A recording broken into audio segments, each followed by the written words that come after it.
Bueno, hemos conocido en general lo que contiene la glosa de gratuidad, ¿ya?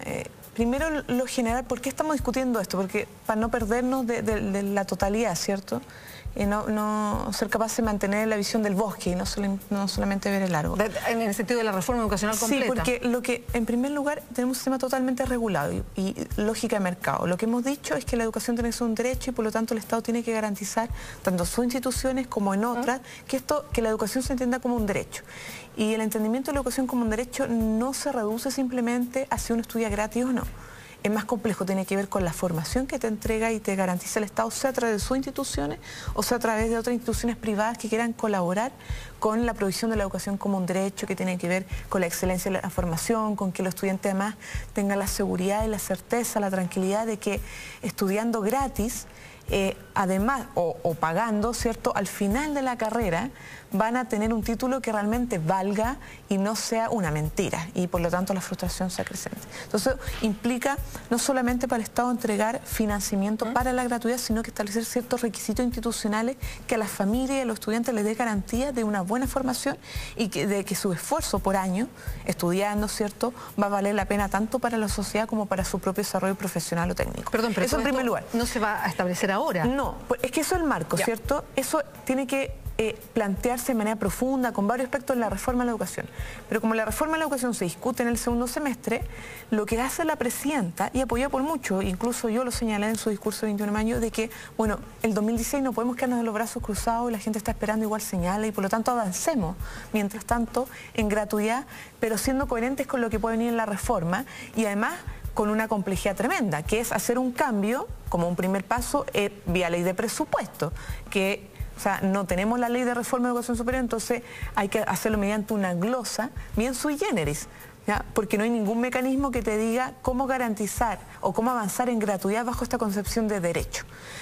La lógica de la beca... Es bien complejo todo para explicarlo además. Es muy complejo, sí, pero yo creo que podemos ir avanzando en esto e ir simplificando el asunto. No es beca, no puede ser beca porque la lógica de la beca en general tiene...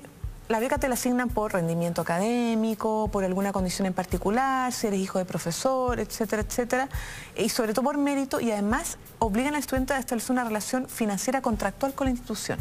Es la relación estudiante-institución. Y además, en general, las becas no cubren la totalidad. Con la arancel de referencia, el estudiante en general cubre las brechas, o las brechas, a veces las instituciones las cubren por beca interna, pero no es una gratuidad. Ya, eso es lo primero. Lo segundo es que perdón, la gratuidad, porque esto no es beca, no es beca. No es beca porque no puede ser beca. Así de simple. La beca no da el ancho para esta concepción. Y lo segundo tampoco es aporte basal porque no es un aporte basal de libre disposición. A la institución se le exigen ciertos requisitos mínimos que la reforma se van a tener que ser complejizados, que tiene que ver con acreditación. Y le digo, en la reforma tienen que ser complejizados porque el sistema actual de acreditación también hay que revisarlo profundamente. Democracia interna y que no constituyen sociedades con fines de lucro, sociedades comerciales, para que garantizar que la plata que va a ingresar vaya para educación. Perdón, solo entonces, para profundizar en eso, como para ir por parte. Todo eso que usted escribió no está todavía tan claro. O sea, por ejemplo, hoy día, ¿saben esas instituciones superiores si los alumnos que estudian ahí van a tener gratuidad? A ver, deberían, porque son requisitos que ya han sido bastante conocidos, publicados.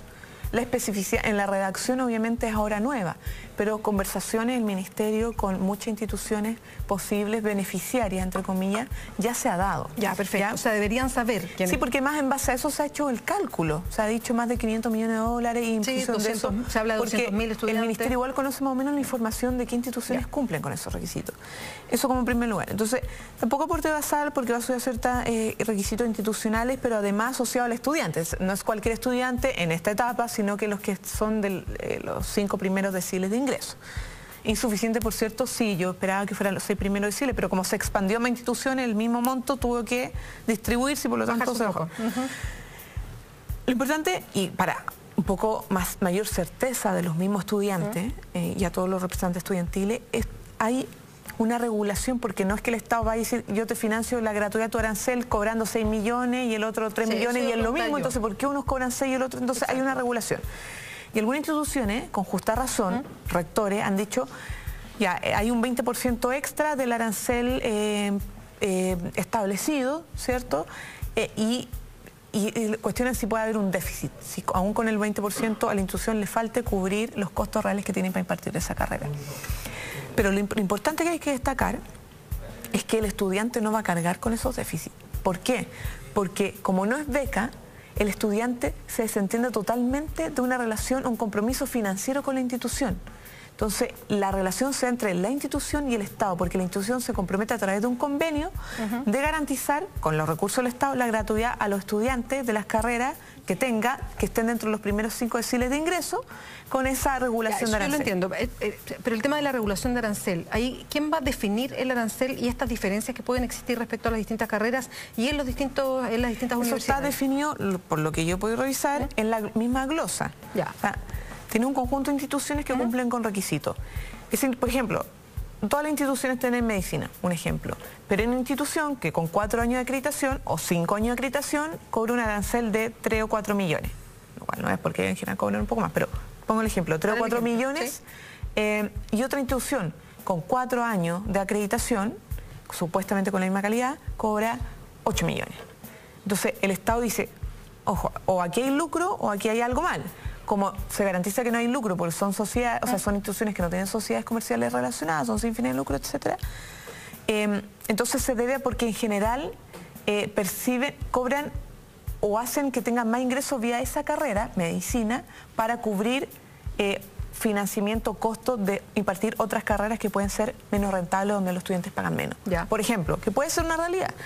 Entonces, efectivamente ahí está la inquietud de los rectores y decir, bueno, yo estoy cobrando esto porque necesito cubrir déficit en el otro lado, entonces si no me lo pagan, ¿cómo lo hago? Eso hay que resolverlo. Pero el cálculo, el Estado tiene que calcular un poco lo que va a pagar porque él está financiando la gratuidad, sí, claro, y va a la institución. Por eso entonces, pregunto, pero... hay un cálculo que es como el cobro promedio de estas carreras, que tiene una acreditación de 4 años o 5, ponte tú, porque sí, el 4 como es igualdad mínimo, de condiciones. Y a eso se le agrega un 20% adicional. Si la carrera tiene un arancel real, es decir, no el que fija de referencia, sino que realmente está cobrando más por sobre el que fija en promedio el Estado, más el 20%, ahí hay un problema, ¿ya? Y eso hay que ver cómo resolverlo, si es que realmente corresponde que el Estado financie ese adicional mayor, porque ¿por qué le paga más a una institución que la otra?